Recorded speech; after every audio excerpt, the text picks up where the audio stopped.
Okay, so this video is talking you through how from a teacher laptop with something that you have AirPlayed to, whether that's your smartboard or your secondary large TV, and then this is a second iPad that you are just using really as like a satellite camera.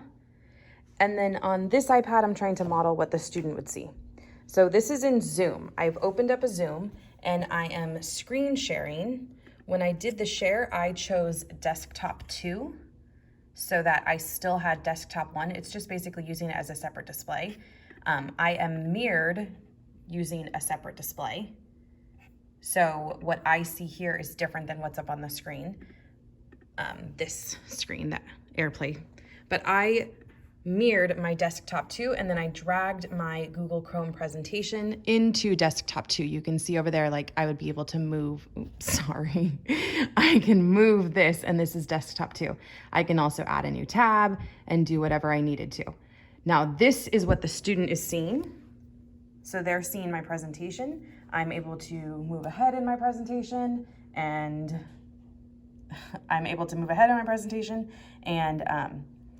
see what the student is seeing. Now, in addition, the student has this one here. That is this iPad. All I've done is on this iPad joined the Zoom. So if I wanted to, I can see. This iPad, all it is I've joined in the Zoom and it's just like a participant. So it's as if this iPad is another student in the classroom. I've muted this one. So I didn't even join the audio. I've just made sure that it's muted so that there's no feedback. And it's using this camera. So I've started the video. But this is what the students who are at home could see. They could see the whole classroom. They can't see if there was a smartboard or a whiteboard back there. They wouldn't be able to see that, and that's why we have the presentation in the Zoom so that they can see, like this is what the student sees, the actual presentation, and then if they wanted to see the whole classroom, they could see that here with like the teacher teaching and presenting and hi and everything. Nope, I keep you. Too many screens, sorry. So yes, teacher presenting, talking, but also see the slides. And the way that it's set up is just a Zoom. I have used separate displays so I can pull the chat out and as a teacher still see the chat if there's any questions.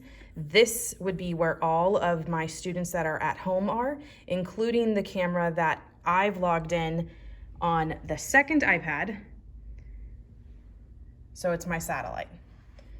And then the presentation is just on this other display that is both Apple TV or AirPlayed up to my Apple TV so that my in-person students can see it, and shared on the Zoom so that my at-home students can see it.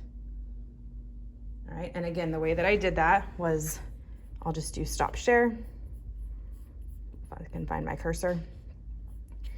So I am mirrored, but I am using it as a separate display so that that does not match. That other display, you can see if you swipe with,